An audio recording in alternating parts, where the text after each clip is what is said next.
Hello friends, మా channel ఇంకా subscribe చేయకపోతే సబ్స్క్రైబ్ చేసి బెల్ ఐకాన్ని యాక్టివేట్ చేసుకోండి. Welcome to mummies kitchen. ఈరోజు మనం మమ్మీస్ కిచెన్లో ఎంతో టేస్టీ అయిన నల్లేరు పచ్చడిని ఎలా ప్రిపేర్ చేసుకోవాలో చూసేద్దాం. వీడియో స్కిప్ చేయకుండా ఎండ్ వరకు చూసేయండి. అలాగే రైట్ టాప్లో ఐ కార్డ్స్ కూడా ప్లే అవుతుంటాయి, అవి కూడా చూసేయండి. ముందుగా మనము లేత నల్లేరుని తీసుకున్నాం. చూసారు కదా, లేత నల్లేరు ఈ విధంగా ఉంటుంది. ఇది బయట మనకి దొరుకుతుంది. ఈ విధంగా లీవ్స్ ఉంటాయి కదా, వాటికి లీవ్స్ అన్నీ తీసేసి మనం చిక్కుడుకాయ ఒలిచినట్లుగా ఒలుచుకొని పక్కన పెట్టుకోవాలి. ఈ నల్లేరు యొక్క ఉపయోగాలు మనము తెలుసుకుందాం. నల్లేరు ఎముకలు, ఇరిగిపోయిన ఎముకలని అతికించడంలో ఎంతో ఉపయోగపడుతుంది. దగ్గుతో బాధపడుతున్న వాళ్ళు కూడా ఈ నల్లేరుని వాళ్ళ ఫుడ్ డైట్లో తీసుకున్నట్లయితే మంచి రిజల్ట్ వస్తుంది.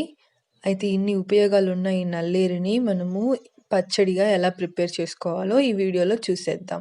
చూసారు కదా, ఈ విధంగా నల్లేరుని శుభ్రం చేసుకొని మట్టికాయలు ఒలిచినట్టుగా ఈ విధంగా సైడ్స్ అన్నీ ఒలిచేసుకొని ప్లేట్లోకి తీసేసుకుంటున్నాం. నరాల బలహీనత ఉన్న వారిలో కూడా ఈ నల్లేరు తీసుకున్నట్లయితే మంచి రిజల్ట్ అనేది వస్తుంది. తప్పకుండా ట్రై చేయండి. తర్వాత పచ్చడికి కావాల్సిన పదార్థాలు చూసేద్దాం. చింతపండు 100 గ్రామ్స్, నల్లేరు 150 గ్రామ్స్, ఎండుమిర్చి 100 గ్రామ్స్. తర్వాత స్టవ్ వెలిగించి ఒక గిన్నె పెట్టుకొని అందులో చింతపండుని యాడ్ చేసుకొని చింతపండు మునిగే విధంగా వాటర్ యాడ్ చేసుకొని మిడిల్ ఫ్లేమ్లో ఈ విధంగా మరిగించుకోవాలి. ఇలా చింతపండు అంతా బాగా మరిగి గుజ్జులా అయ్యే విధంగా మనము మరిగించుకోవాలి. చూసారు కదా, వాటర్ అనేవి కలర్ చేంజ్ అయ్యి చింతపండు గుజ్జు అనేది ప్రిపేర్ అయిపోయింది.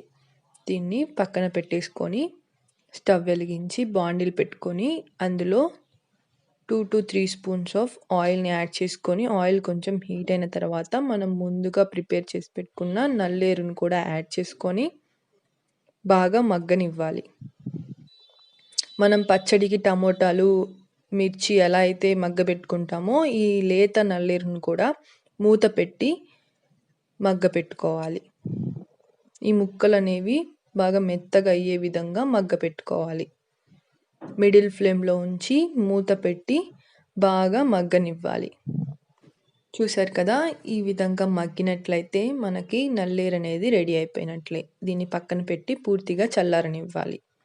తర్వాత అదే ప్యాన్లో 2 స్పూన్స్ ఆఫ్ ఆయిల్ని యాడ్ చేసుకొని అందులో తాలింపు గింజల్ని మనము యాడ్ చేసుకుంటున్నాం.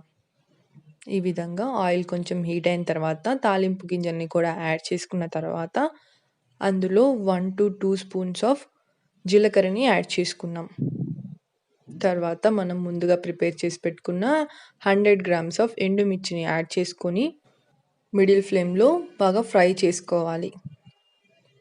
చూసారు కదా, ఈ విధంగా బాగా ఫ్రై అయిన తర్వాత ఇందులో కరివేపాకుని మనము యాడ్ చేసుకుంటున్నాం.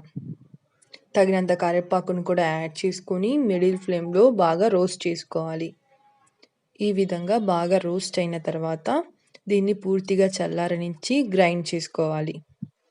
మిక్సీ జార్లోకి యాడ్ చేసుకొని తగినంత సాల్ట్ని కూడా యాడ్ చేసుకొని మనము గ్రైండ్ చేసుకుంటున్నాం. పచ్చడి కాబట్టి ఉప్పు కొంచెం ఎక్కువే పడుతుంది.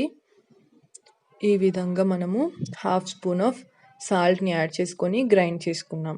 తర్వాత మనము ముందుగా మగ్గ పెట్టుకొని చల్లార్చుకున్న లేత నల్లేరుని మనం కూడా యాడ్ చేసుకొని బాగా గ్రైండ్ చేసుకోవాలి. చూసారు కదా, ఈ విధంగా గ్రైండ్ అయిన దాంట్లో మనం ముందుగా మగ్గ పెట్టుకున్న చింతపండు రసం అలాగే వెల్లుల్లిని యాడ్ చేసుకొని ఈ విధంగా గ్రైండ్ చేసుకోవాలి.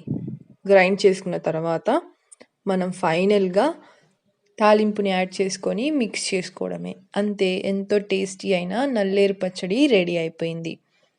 ఎన్నో ఉపయోగాలు ఉన్నాయి ఈ పచ్చడిని, మీరు కూడా ట్రై చేసి టేస్ట్ చేయండి. ఈ వీడియో మీకు నచ్చిందని ఆశిస్తున్నాను. అలాగే మరో కొత్త రెసిపీతో మీ ముందు ఉంటుంది మీ చిన్ని. మా ఛానల్ని ఇంకా సబ్స్క్రైబ్ చేయకపోతే సబ్స్క్రైబ్ చేయండి, లైక్ చేయండి, షేర్ చేయండి, బెల్ ఐకాన్ని యాక్టివేట్ చేసుకోండి. మేము పెట్టే ప్రతి వీడియో వాచ్ చేయండి. ఎండ్ స్క్రీన్లో కనిపించే ఈ 2 వీడియోస్ కూడా చూసేయండి. Thank you for watching this video.